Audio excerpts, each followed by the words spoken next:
Frontline briefing, uncovering modern warfare's hidden battles. This is how $680,000 in American missiles cut power to 1.5 million Russians and prove that modern warfare's deadliest strikes don't target tanks. They target the electricity, keeping those tanks running. September 28, 2025, 4:30 in the morning. 4 HIMARS rockets are already screaming through the fog toward the Novi Oskol substation. They're 43 miles out, moving at Mach 2.5. Russian air defense operators watching their screens? They see nothing. In 90 seconds, the lights are going out. Stay tuned for the cost breakdown and infrastructure analysis. The damage is permanent. Look at this substation. It's not just powering homes. It's the electrical backbone for Russia's entire military sector in this region. Watch where the electricity flows. It powers the S-400 radar systems scanning for Ukrainian drones. It runs the pumps that move fuel from storage tanks to Russian tank divisions. It keeps every military radio, every computer, every communications tower online. Destroy this one building and all of that stops working. 1.5 million civilians lose power. The entire military grid for this sector goes dark. Russia knows this target is critical. Look at the defenses protecting it. S-400 air defense systems can track 300 targets at once and shoot down anything within 400 kilometers. Pantsir S-1 short-range systems are specifically designed to intercept missiles and drones. Kasuka-4 jamming systems broadcast fake GPS signals and scramble communications across 300 kilometers. Layers upon layers of billion-dollar technology. Russia thought this place was untouchable. But right now, 4 American rockets and 6 Ukrainian drones are inbound.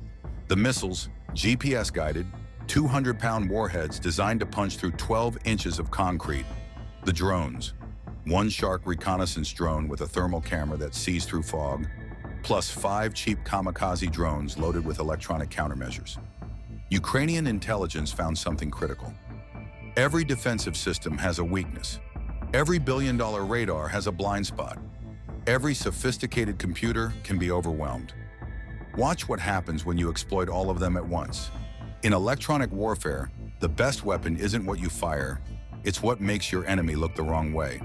While the real attack is heading east toward the substation, watch what's happening 100 miles west. 20 Ukrainian decoy drones just launched toward Sevastopol. These aren't real attack drones. They're modified jet skis and cheap boats, each costing under $10,000. But look at what Russian radar sees. To them, this looks like the biggest drone assault since 2022.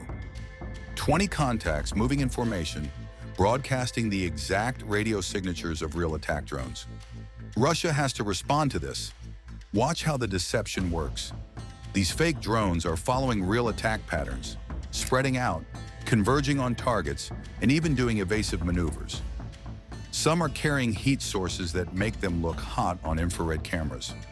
Ukrainian operators control them by satellite for the first 30 miles, then they switch to autopilot. Each one is broadcasting on frequencies that Russia monitors. To every Russian sensor, this is a real threat demanding immediate response. All 6 Russian Ka-27PL helicopters at Novi Oskol are scrambling. Watch them launch. They're heading west at 270 kilometers per hour, straight toward the decoys. Every minute they fly west, the real drones fly east unopposed. By the time Russia realizes it's a decoy, these helicopters will be 180 kilometers out of position. Look what this does to the substation's defense. No air coverage, no quick reaction force, no helicopters to investigate suspicious contacts. For the next 2 hours, anything that gets past the patrol boats has a clear shot. Watch the final act. Russian helicopters finally reach the decoys, and the drones just scatter. Some beach themselves on a nearly empty coastline. Others circle until they run out of gas. A few just stop moving.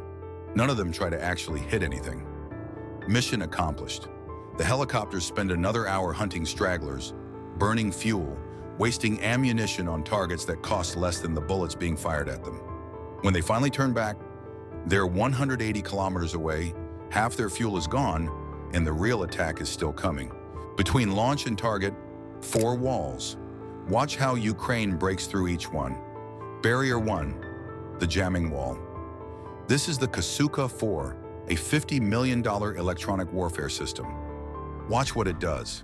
It broadcasts fake GPS signals so powerful that they override the real satellites. One HIMARS rocket receives corrupted data and immediately crashes. But here's the weakness. This system sucks power like a furnace.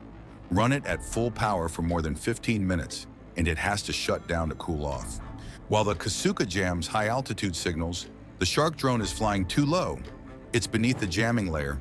It paints the substation with a laser beam that can't be jammed. The HIMARS rockets, even without GPS, can now see that laser dot and fly straight to it. Look at what's happening to the Russian operator. His computer is showing hundreds of fake targets. The chaff clouds from those cheap FPV drones creating radar returns that look like bird flocks. The system is processing so much false data that it's choking. He has to reboot. The jamming stops. For 30 seconds, Ukrainian communications come back online. They update all the targeting coordinates. The Russian operator just turned off his own defense, trying to clear false targets. Barrier 2, the interceptor. The Pantsir ES-1 achieves radar lock on the lead HIMARS rocket. Its interceptor missile launches at 2,300 feet per second. Direct hit. The first American rocket was destroyed by 200 pounds of explosives scattered across the sky. One FPV drone was caught in the blast, destroyed. 3 rockets left. But watch this. This system has a 2-second delay between detecting a target and firing. Against fast-moving drones weaving through forest cover, that's too slow. And the fog is blinding its thermal cameras.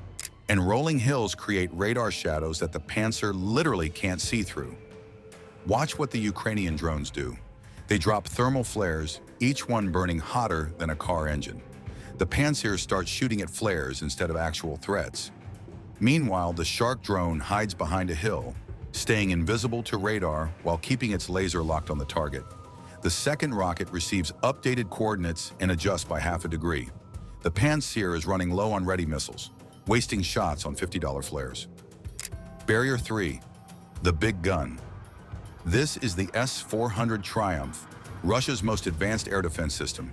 Its radar is now fully active, tracking every remaining drone and missile. It fires a hypersonic missile at Mach 14, designed to kill ballistic missiles and strategic bombers. The second American rocket is vaporized mid-flight.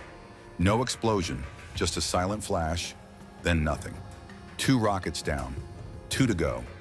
But the S-400's computer is designed to track fighter jets and ballistic missiles. Right now, it's trying to process 100 radar returns that look like birds. It has a 3-second delay while the computer tries to figure out what's a bird and what's a missile.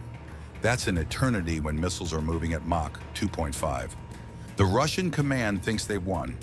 2 American missiles destroyed, drone swarm degraded, but watch what's still coming. The third rocket is flying behind a low hill, using it as a shield. The S-400's radar can't penetrate solid terrain. The most sophisticated air defense system on Earth can't see through a hill. The Shark drone pops up just long enough to get a laser fix on the substation, letting the beam reflect off the fog. The third rocket, blind to everything else, sees only that dot. It threads through the S-400's coverage zone like a ghost. Meanwhile, the HIMARS crew is already at their third firing location. They fire the fourth and final missile. Russian counter-battery artillery finally has a firing solution, and they unleash hell on the crew's second firing position. Millions in ammunition, demolishing empty mud. The crew left 5 minutes ago. Shoot and scoot doctrine. The launcher is always gone before the shells arrive. At the substation, Russian guards hear the incoming missiles with that distinctive supersonic whistle cutting through the fog. They can't see anything. They do the only thing they can. Open fire, trying to shoot down a 200-pound rocket moving at Mach 2.5 with a rifle. It's not combat, it's prayer. One last FPV drone, a $400 3D printed kamikaze, dives onto the rooftop. The guards are eliminated. The final obstacle is gone. At 4:35 a.m., the Shark drone's camera zooms in. Its laser holds steady, a perfect unwavering dot on the main transformer. The third and fourth HIMARS rockets, completely unopposed, are seconds from impact. Impact, then impact again. Less than 1 second between strikes. But this isn't just an explosion, it's physics. These 200-pound warheads punch through 12 inches of reinforced concrete before they detonate. The shaped charges create a focused jet of molten plasma moving at 7,000 feet per second. It rips through the hardened electrical wiring like a laser through paper. Transformers explode. Circuit breakers vaporize. Electrical arcs the size of cars shoot 100 feet into the night sky. 20% of Belgorod's military grid just went dark. Look at what just happened. The S-400 systems that destroyed 2 American missiles, they just lost power. No electricity means no radar, no fire control, no threat detection. They went from billion-dollar defensive weapons to expensive lawn ornaments. The fuel depot pumps serving Russian tank divisions, shut down.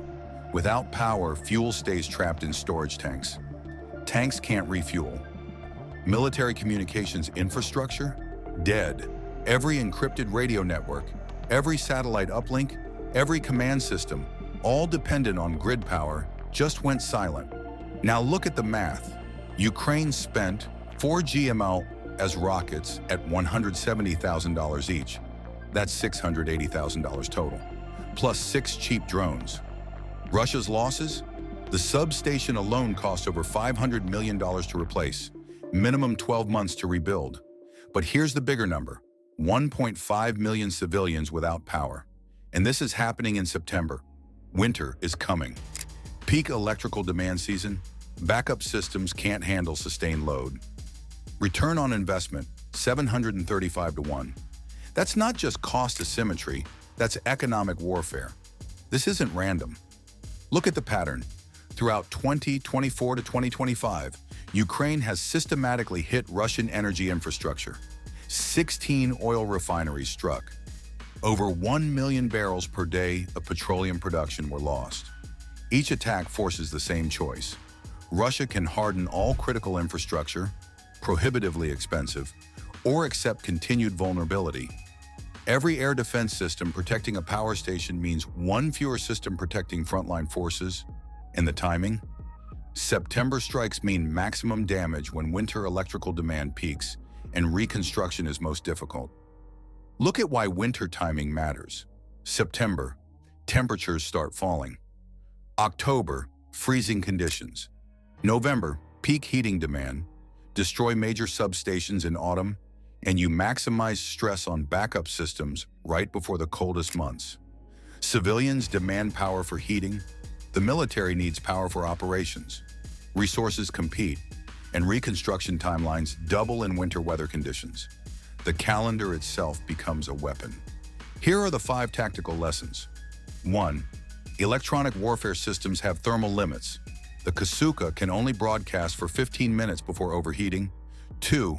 Sophisticated computers can be overwhelmed. Flood them with false targets and they choke. 3.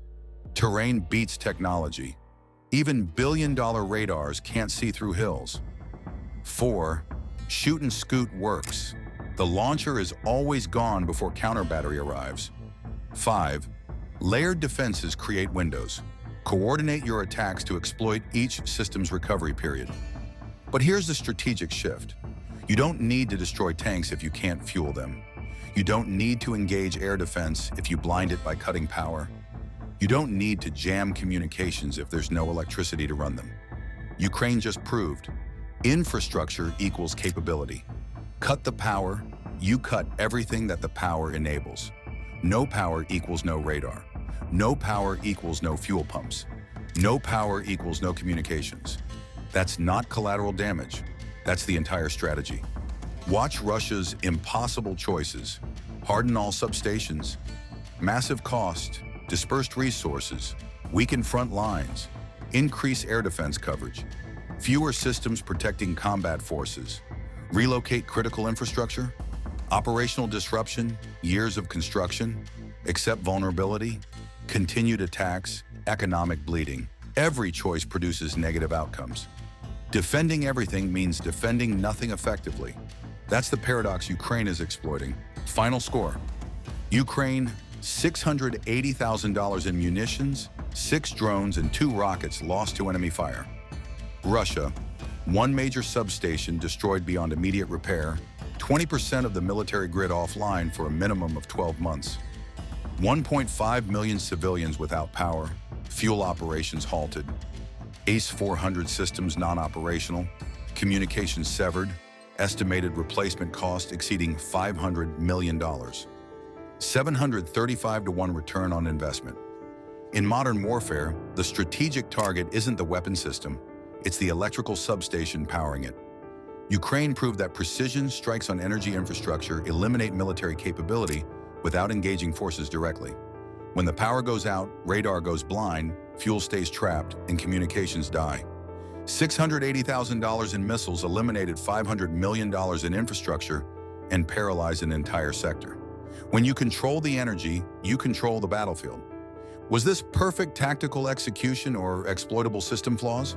Can any air defense protect dispersed infrastructure against coordinated strikes? What critical Russian infrastructure should Ukraine target next? Drop your analysis in the comments. If you value strategic targeting over conventional warfare, hit that like button and subscribe for more operational breakdowns.